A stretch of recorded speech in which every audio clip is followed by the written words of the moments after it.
I partially analysed this box tactic from goal kicks and open play last season, and unfortunately it's flowed over into pre-season. For clarity, I don't have a problem with this setup in principle, so let's look at the purpose of it. The box formation could create one of two scenarios. Either the opposition's press push up to match the overload on their front line. That would then leave pockets of space further up to play medium to long range passes into the pockets created.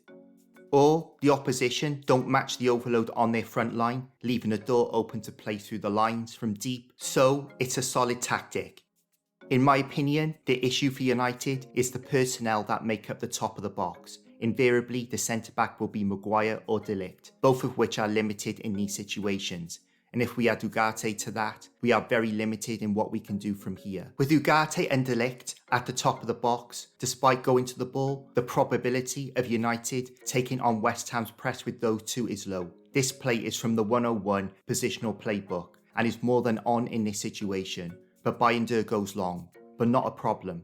As the ball is in the air, we can see United didn't create any space for that mid-distance dink.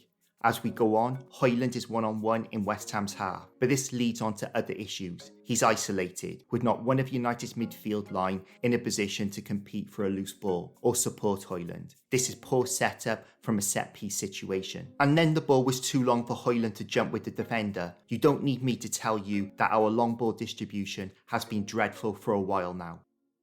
Shaw takes the goal kick to Yoro. In my opinion, Yoro has pulled too far out, making the ball further to travel. He then lets the ball run across his body. And now look at the position we are in. And he gives the ball away. This looked off the cuff, never worked on this before. The goal kick is taken, and after a bit of dilly-dallying between Heaton and Yoro, we end up here. This is actually a decent pass from Yoro into Mantato, but look at the isolation again. If Dalot was on the midfield line, it would be an easy pop-off. Or Maguire could just take a couple of steps to his right to give Mantato that layoff. Or Mainu could be more central in this pocket.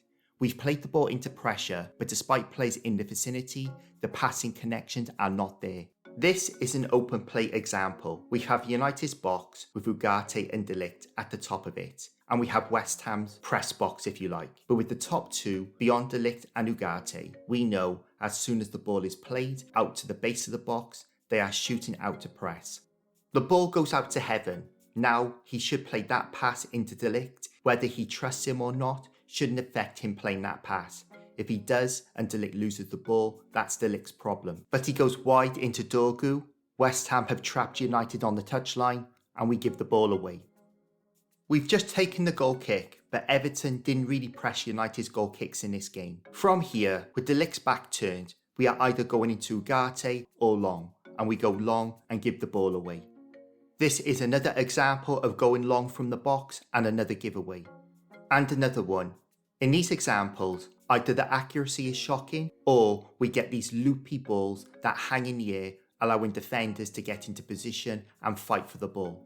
The interesting thing about the West Ham game was they also played with this box. So it was an opportunity to directly compare how they executed to United. Here, United have pressed aggressively, making West Ham go long. We can see that is going to land on the head of Füllkrug, but we can also see how close Juve is, making this third man run off Füllkrug.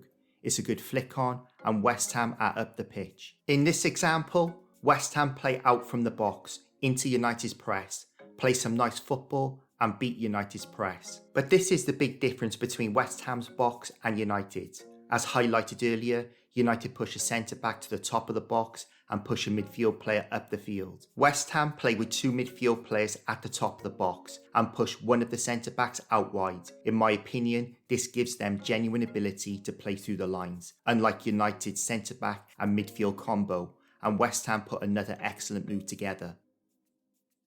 Now against Wolves, Amorim played with Mainu and Ugarte at the top of the box, with Yoro pushed out wide and Mazraoui pushing up. Wolves aggressively press United's two midfield players, which opens a pocket for Mazraoui and we beat the press.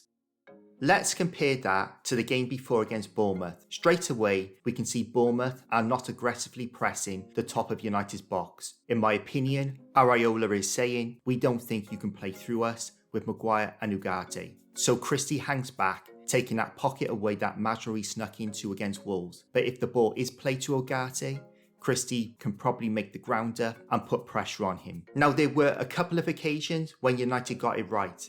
This time, Bayindur played it into West Ham's press to De Ligt, and this is some nice combination passing to play through the lines. In this example, we play some nice combinations down the right and then switch it out to the left. So United have had some success, but United don't mix it enough. 90% of the time, they go long, and from there, either the setup is off or the long passing is poor. The devil's verdict is, in my opinion, there has been plenty to enjoy in pre-season.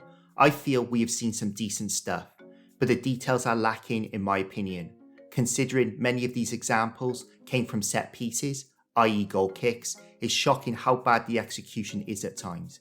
But how did you rate the box and United's pre-season as a whole? Thank you for watching, and I'll see you in the next one.